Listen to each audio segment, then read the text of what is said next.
What's up mga boss idol? Kamusta po kayo? Mga OFW natin dyan, magandang umaga sa inyo. Ang hali, hapon at gabi, sa pulka sa pagbati natin kahit nasa ang panig ng mundo, no? Pero unahin natin si Papa God. Video panonoorin natin mula kay Net M Vlogs. Try nating painggan tong sinasabi ng ating Vice Presidente, ang ating minamahal na si Sara Duterte, no? Hawak na daw niya ang USB at alam niya na kung ano yung totoo. So, alamin na natin kung ano talaga yung totoo sinasabi ni Vice President. Ma'am, familiar ka ba? Narinig mo na ba or napanood mo ba itong sinasabing polvoron video? Merong lumapit sa akin noon at sinabi niya ang video nasa USB. Tanong ko lang po kasi parang galing po sa statement ng father po ninyo, former President Rodrigo Duterte, there is like an obsession of this current administration, except from you, Madam, no, to demonize Pastor ACQ. So, how do you see this po, Vice? Paano po kaya natin to parang ma-assess para sa point of view po ninyo with regard to this kind of obsession daw po? Oo, ganun yung, tulad ng sagot ko kanina, no, ganun yung tingin ko. He suffers from two poison arrows na nag-align, no? Gustong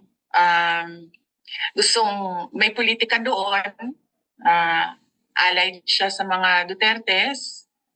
Ang mga Dutertes gusto pabagsakin, klaro naman yan, nakikita naman natin sa mga pronouncements ng iba't ibang politiko. Gusto pabagsakin. At meron din siyang legal problems doon sa United States of America. So, yan yung burden ngayon kay Pastor Apollo Kibuloy. So, Vice, how can we try to ease that burden po? Kasi parang sa side po kasi namin sa KOJC, Vice, syempre yung, in behalf po sa lahat ng mga members din po ng KOJC po, ma'am, no, there are threats po kasi na babalik po yung mga police to serve the warrant again and to implement excessive force. So paano kaya makakalma yung mga nasa KOJC po, Vice? Oo, yun ang sinabi ko unang-una kanina, dapat kalma lang, mga Dabuenyo, mga citizens ng Kingdom of Jesus Christ, no? Pag nag-implement kasi ng search warrant or warrant of arrest, may rules kasi yan sa batas kung anong dapat gawin ng police. Kaya ang advice ko sa Kingdom of Jesus Christ is paniguraduhin na kapag nag-implement ng search warrant or warrant of arrest, meron doong abogado or merong na-brief ng abogado kung ano yung mga rules of engagement sa implementation. Lalong-lalo na galing sa side ng Philippine National Police. Labas doon, pwede nang magreklamo or pwede nang maghain ng kaso ang abogado ng Kingdom of Jesus Christ sa kung meron mang sinasabi na excessive use of force, pwede nang makain ng reklamo ang abogado ng Kingdom of Jesus Christ. Thank you po. Last two pahabol na questions, ma'am. Regarding lang po dun sa sinabi ni Senator Risa Hontiveros, na as long nandyan po kayo sa posisyon, may threat po, may banta po ng mga Duterte.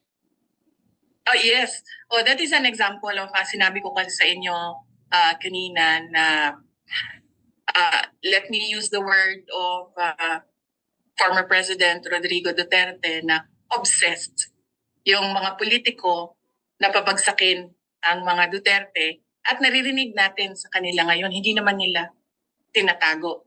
Sinasabi nila publicly.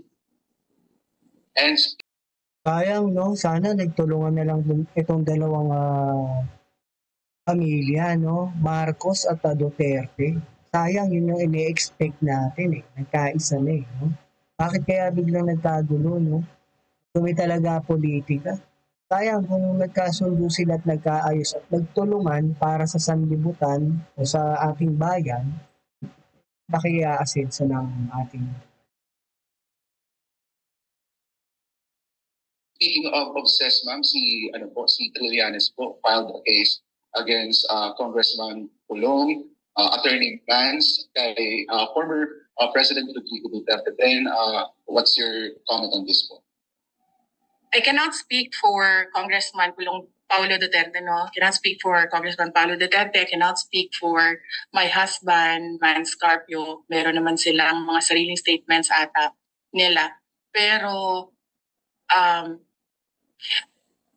si former Senator Trillanes, dati pa naman siya, nakikita na ninyo, is always after the Duterte, 2016 pa lang. So nakita ninyo na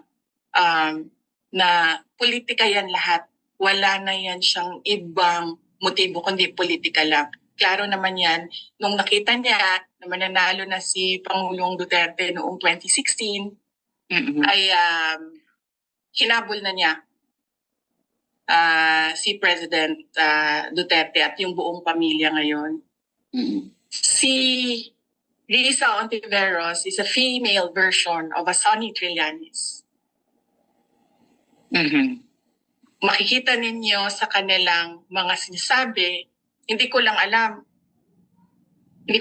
kung sinasadya nila na hindi nila ginagawang sekreto na politika ang motibo nila.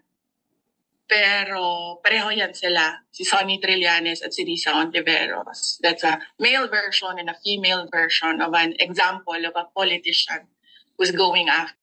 Kaso mga boss idol, talagang nakikita kasi natin ngayon na yun nga, na itsapwera ang mga Duterte, no? Dahil lang doon sa, saludo rin ako sa mga ginawa ni Digong, ni Tatay Digong, no? Sa lahat dito sa loob ng bansa natin. Except lang talaga nung pumanig siya dito sa mga Chekwa. Doon siya nagkasira-sira, no? Talagang pinanigan niya kasi yung mga incheck at ang daming pumasok ng mga pogos na ngayon talagang ang daming krimen na nangyayari dito sa atin dahil sa mga pogos. And then, yun nga, kasi atin yan yung West Philippine Sea. Dapat dito pinaglaban din talaga ni Duterte to, no? Gaya ng ginagawa ngayon ni PBBM na saludo tayo. Kasi talagang hindi siya bumibigay, no? Kahit naman sinong Pilipino, ayaw nating maging probinsya ng mga Chekwa na yan. Tignan mo na lang mga pag-uugali ng Chekwa na yan. Buong mundo galit na galit dyan. No? Wala atang nakakasundong bansa yan. Kahit kaalyado nila, yung mga Russia, no?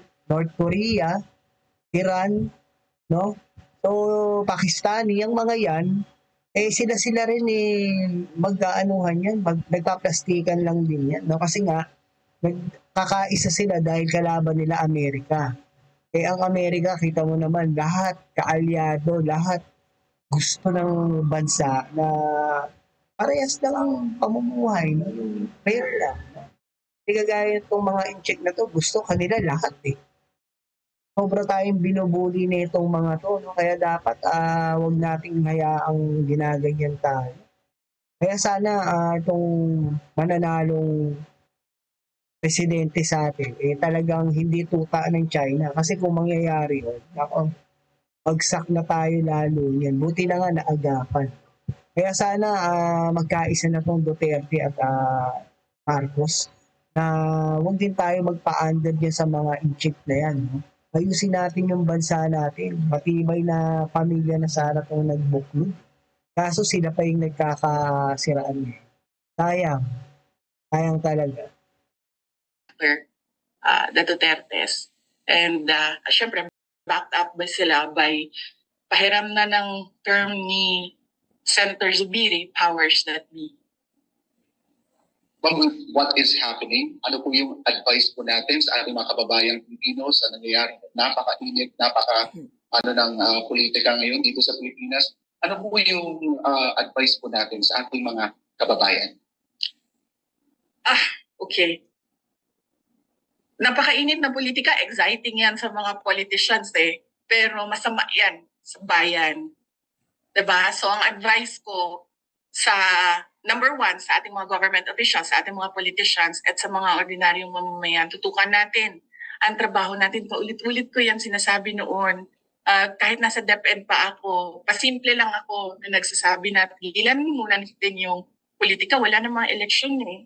Bakit hindi natin tutukan yung trabaho natin para nakikita ng taong bayan na we are faithful to our oath of office. Tapos maglaban-laban tayo ulit. Yan naman ang gusto ng mga politiko, di ba?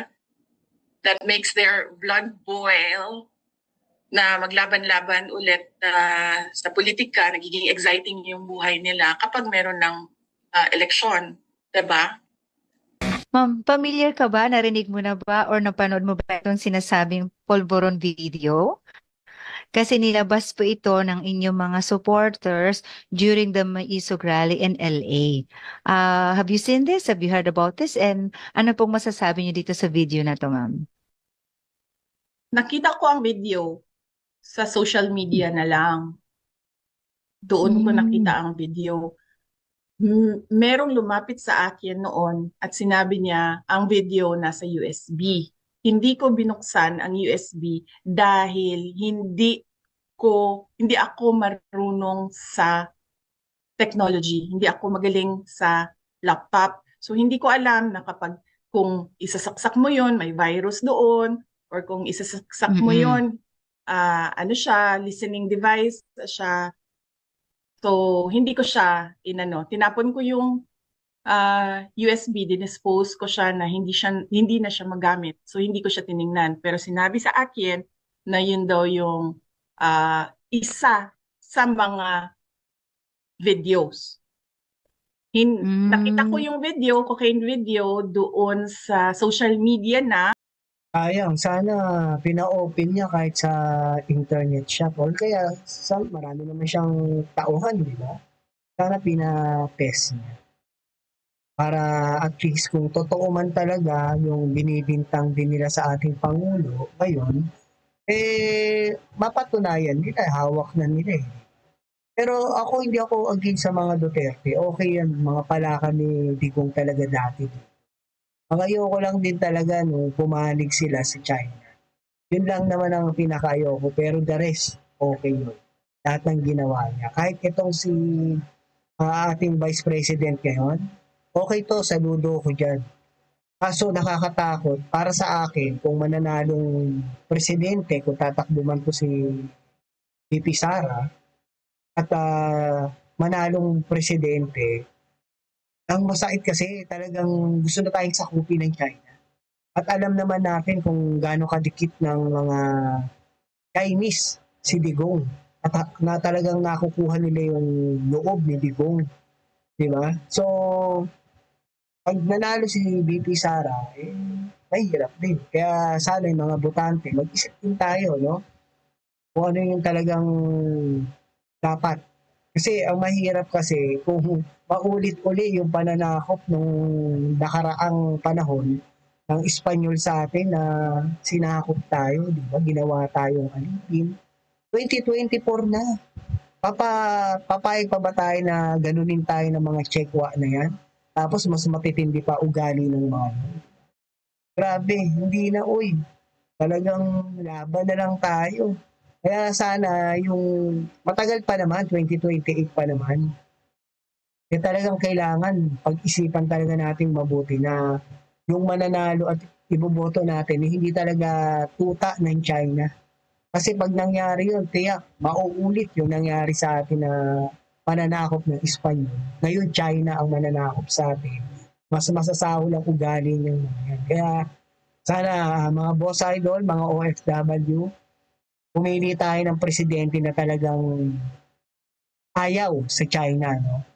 So kasi mahirap yun pagka tuta na naman ng China. So hindi ko lang alam kung yung USB na binigay sa akin, yun yung nakikita natin sa social media or iba pa ba, kasi hindi ko nga siya binuksan kasi I felt na it was a Trojan horse papunta sa akin. So sinira ko na lang siya diretso. Ma'am, sorry ma'am, saan po ito binigay sa inyo, ma'am, at kailan po ito naibigay sa inyo, ma'am? Binigay siya sa akin bago lumabas yung binigay siya sa akin bago lumabas yung sa social media na sinasabing video. Hindi ka malang na-curious, ma'am, open kung anong laman ng video na yan? Hindi ako na-curious kung ano yung laman ng USB kasi mas mahalaga sa akin yung security ko. Mas mahalaga sa akin na hindi mapasukan ng virus yung sistema ng computers or hindi magiging tracking device yung USB na yon, hindi magiging listening device yung USB na yon. And naisip ko rin na sa sobrang freely nila binibigay yung USB, ay lalabas at lalabas yung laman nun, manggaling man sa kung kani-kanino na mga tao. Yun yung naisip ko. Kung totoo man na ang laman nito ay cocaine. Parang hindi niya mapingpong kung ano yung tamang term sa. Kaya dapat talaga pag pumili talaga tayo ng magiging presidente, matalino, matapang, tsaka talagang maglalaban talaga yung bansa natin sa mga mananakop. Video at madaling ibigay siya sa USB. So ibig sabihin, meron pang some sort of USB somewhere else. Pero okay sa akin to si Sara Duterte, no? Pwede, siguro senator. Okay na okay yan. Boboto ko yan. Vice President, parang nasubukan naman natin siya, di ba? Okay na, parang siguro nagkakaroon nga sila ng di pagkakasunduan ng mga Marcos. Kaya parang naiitsapwera. Pero magaling to, kahit paano, parehas to at tapat. Sana nga lang talaga, kung manalo man siya, tumakbo ng Pangulo, sana wag talaga siyang magpatuta or magpa-under sa mga China, sa Chinese. Delikado talaga bansa natin pagka ang mananalong presidente magiging tuta talaga ng mga China. Yari tayo 100%. At lalabas din yun kung totoo man na cocaine video nga yung nandoon sa loob ng USB. Ngayon, hindi ko na alam kung yun nga yung lumalabas ngayon. Kung yun ang laman. Ma'am, speaking of your security, you mentioned about the incident in Naiya, yung pag-casing nila sa inyong village. Does the VP feel threatened? How do you feel right now, ma'am? Kasi yung mga instances na gano'n, na VP, po kayo nakakata rin ng sort of harassment, parang identified silang VP supporters, so may mga ganong instances. So again, yung incident sa Naiya at yung pag-casing nga po na sinasabi po ninyo sa village po. So you feel threatened, ma'am? How do you feel as far as your security is concerned po? Kasi yung mga surveillance, yung mga casing, ganyan mangharas ang PNP. Modus yan ng PNP pag gusto nilang mangharas ng tao. So, depende na yan sa iyo kung papansinin mo, maiirita ka, or kung anong gagawin mo. So, ngayon, ang ginagawa namin, nire-record lang namin lahat ng ginagawa nila. Kinukuha namin yung facts, tapos nilalagay namin sa isang file. Do I feel threatened? This is not the first time na nagkaroon kami ng problema sa politika as a family. Yung mga taga Davao, maalala nila noon, nung tumakbo akong mayor 2010, ang kalaban ko noon ay si Speaker Nograles, House Speaker na rin ulit. At the time, he was so powerful kasi nasa admin siya. And parang ganito din yung mga nangyari noon. So, hindi siya first time sa akin. And I think as a politician, dapat ini-expect yung mga ganyan kasi merong ibang politiko ganyan yung laro nila.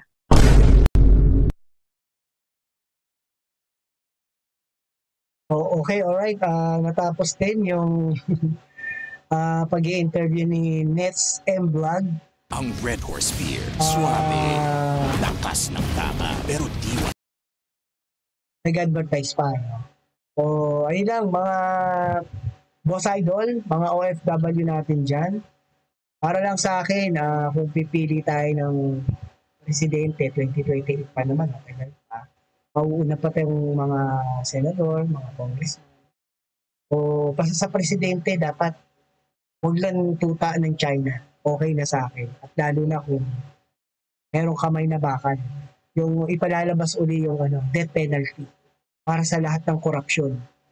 Yun lang ang tutukan yung sa korupsyon, murder, at saka sa mga drug lord para sa death penalty. Siguro maganda yun. No? At uunlad tayo lalo na pagka natanggal talaga o nabawasan ng malaki ang korupsyon. Kasi talagang malaki ang nawawala. Ngayon lang po, bandang netizen, mga boss idol, mga OFW natin dyan. Hanggang sa muli po, si Tio Paeng ang nagsasabing, life is short, be happy, and world peace. Thank you po.